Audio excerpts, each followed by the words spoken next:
Hello and welcome to True Crime Rocket Science, the most authentic voice in true crime. This is part 2 in the preliminary hearing. I think it's basically the second session dealing with the lead detective's testimony, but this time we're going to kind of look at it from the perspective of the defense attorney doing a cross-examination. I must say I was quite ruffled, quite perturbed, as I'm sure the lead detective was, by the skill of this criminal defense attorney. He obviously knows his stuff. He knows how to create doubt. He knows how to find a kind of a crack, kind of a bit of weakness, and he's very good at it by, you know, if the law enforcement emphasizes something like that there were hundreds of photos, then he says, well, show them to me. Where are these hundreds of photos? I want access to it. If it's deficient somehow, like he's only interviewed somebody once, then he wants to know, wow, when was it? What were the dates? Wow, can you not even remember the dates? And so he's sort of subtly undermining the detective in many different ways, undermining his memory, undermining his knowledge of the case, undermining his accuracy of his knowledge of the case. And unfortunately, it looks like he's doing quite a good job. It looks like Chair Daybell has got quite a good top-notch defense attorney. Now, I differ a little bit from Scott Reich. Scott Reich's lead or defense attorney himself. And so he seems to see things through the prism of defense attorneys. I'm not a prosecutor. I'm not a defense person. I studied law, so I just see it through the eyes of the law. And what is interesting is how the defense attorney is kind of trying to take almost, although it's a preliminary hearing, it's just a hearing to determine whether this case makes the grade to go to trial. It's also an opportunity for the defense attorney to learn something, score a couple of points and that kind of thing. And the judge has kind of got to put him in his place every now and then and say, well, look, that's hearsay, or don't get too much into the technical details of the case. And he is kind of getting into the technical details of the case. He does make quite a good argument. I don't really buy it, though. You know, it's almost the prosecutor's place to make the case that the case deserves to go to trial. That's kind of the prosecutor's job. I don't really think there necessarily needs to be much of a defense answer, but that's just the way I see it. You could say, well, no, there is no case. Well, how the hell can there be not a case that should go to trial when you've got dead bodies on someone's yard? How do you explain that? And the dead bodies are related to the children of the, you know, almost like the stepchildren of the person that's at the center of things. So something else that, because I listened to another channel earlier and I just heard the sort of talk about the odor. I found that actually a very weak argument by the defense. I know what he's trying to do. I thought that was actually very weak. What he's trying to do was conflate the smell at the burn pit with the smell at the tree. Now, the smell at the tree, as far as I understand, was the smell of little J.J. Vallow's remains, right? And J.J. was buried. He was buried and wrapped in duct tape and garbage bags and so on. And in quite a shallow grave. I think his grave was just 6 to 8 inches, if I have my facts right. So it was quite, and also the plastic would have contained to some extent the smell, held back the decomposition, or sort of contained those gases. That makes sense, especially if the duct tape was quite kind of secure, creating kind of like a capsule. Tylee Ryan's remains were completely different. They were burnt. She was dismembered. Quite a grisly scene there. Now, what the impression I'm kind of getting is that the defense attorney was mischievously trying to conflate the smell of the human remains at the tree with the smell of burnt remains at the other site, and also to conflate that with the smell of dead animals, to kind of say, well, the smell of burnt flesh is the smell of burnt flesh. You're not going to be able to distinguish it. I don't really get the argument, because whether you want to argue whether the guy can smell very well or not, are there human remains on Chad Daybell's property, yes or no? It's a yes or no question. Also, are the human remains of the one child and of the other child? Now, of the one child you can be quite certain. Can they be positively identified to Tylee?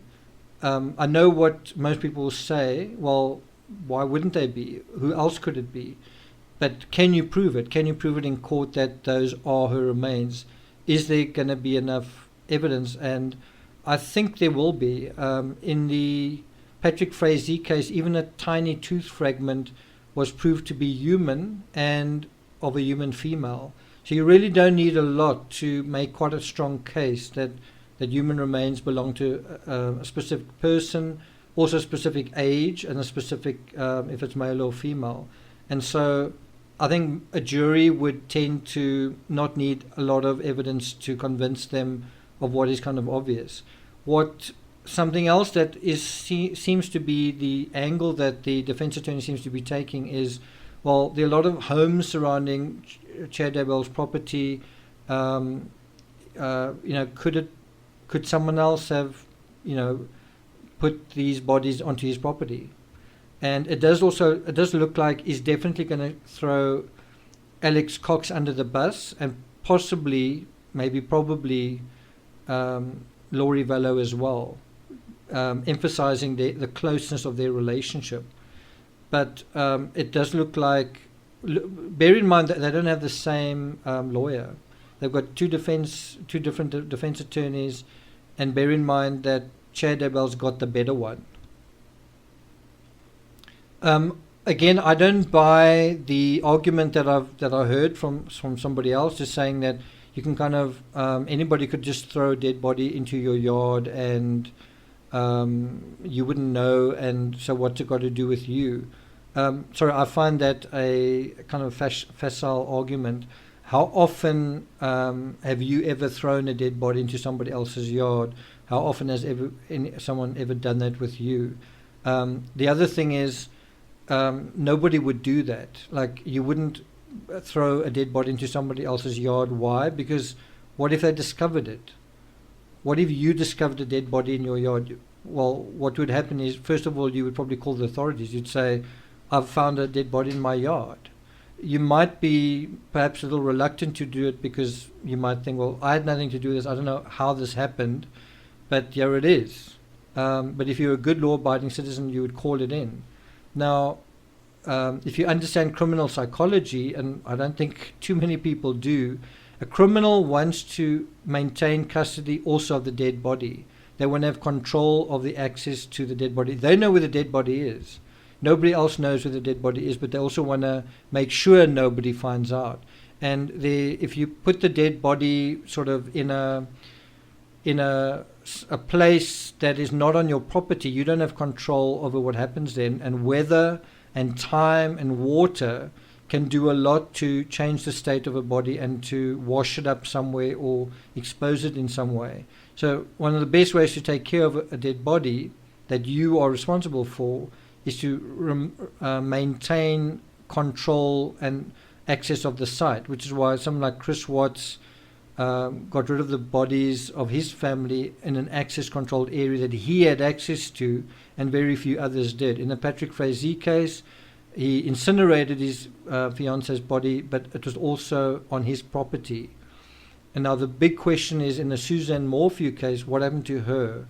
If she has died, where is her body? And the answer to that is probably whoever killed her probably wants to have control over who has access to her body, who could find her body. And that needs to, the answer to that needs to be, well, it would be difficult to find it. The Gannon Store case is a good example of the risk you take when you leave a body in a public area that someone can stumble across. And what happened? First of all, they found traces to his body next to the roadside on like a particle board, and then later on road workers literally walked past where his body was and they just stumbled across him. That is why you don't really want to leave a body kind of in a public place accessible, because it will eventually be found, smelled, seen, a little bone or something discovered. So it's quite tricky. And another good example that this reminds me of is Stephen Avery. Now, I'm sure there are a lot of you listening to this who will be sort of sitting up straight and saying, oh yes, Stephen Avery, yes, he was innocent. Stephen Avery was innocent. And so if Stephen Avery is innocent, then I think Chad Daybell is also innocent. Let me say that again. If Stephen Avery is innocent, then so is Chad Daybell. And what I mean is, think about the situation. There's a burn pit behind Stephen Avery's home. There was a big bonfire the night before the body was found. That body was also incinerated, Theresa Holbach.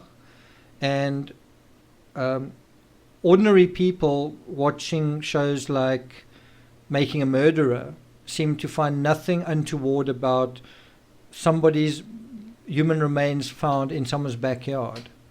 Completely normal. It happens to people all the time. Really, has it ever happened to you? So the same situation here. You may, I don't know, maybe some people don't have that sort of criminal screw in their heads where you can sort of figure out the criminal mind, but when you have not just one dead body but two on someone's property, the property owner really has got a case to answer for. How did these bodies get onto your property? Do you have any relationship with these people? What's the answer to that question? It is a fact that it's not going to be about what it looks like. It's going to be, can the case be proved? And not only can it be proved beyond a reasonable doubt? And that's kind of the iffy question here. What's also interesting is Melanie Gibbs' name came up, and it's quite interesting that the officer said he'd spoken to her quite a few times. I think he said once in person, just something like once in person and several times over the phone. I think that's if I heard correctly.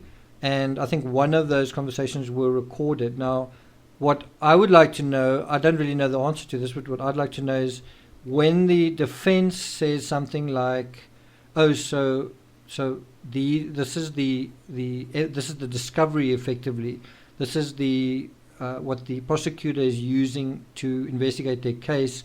They'd like access to it as well. That leads me to believe that you will then see that fielded in trial. So in other words, the prosecutor may not want to show everything they have, may not want to show their cards, but the defense may want to show things that the prosecutor has that are not necessarily, for example, photos that are not absolutely clear, or photos that show something that are ambiguous. And what that then leads to is certainly a trial full of photos and evidence and arguments and counter-arguments. And that makes for often a very interesting trial. And make no mistake, this is going to be, if it does go to trial, it's going to be a fascinating trial, because it's not just one defendant, it's actually several, and it doesn't actually end with Chad Daybell and Laurie Vallow. There's Alex Cox as well, who's deceased, and then there are other people as well. So it's a case that's quite hard to put a mark on to say, well, the crime scene tape ends here. It seems to kind of extend on and on and on. But what is going to be very, very difficult to prove is almost like a three-way conspiracy. A two-way conspiracy is hard enough to prove, but a three-way conspiracy is full of, it's like Swiss cheese, it's full of little loopholes. Something else I just want to touch on, I don't really want to deal with it in too much detail here, but I've heard people talking about the raccoon and all that kind of thing. I find that quite strange. Like, to me, it's pretty obvious what that story is all about. And some people seem to think that that did really happen, that there was really a raccoon. That a raccoon was actually shot. A raccoon was actually buried.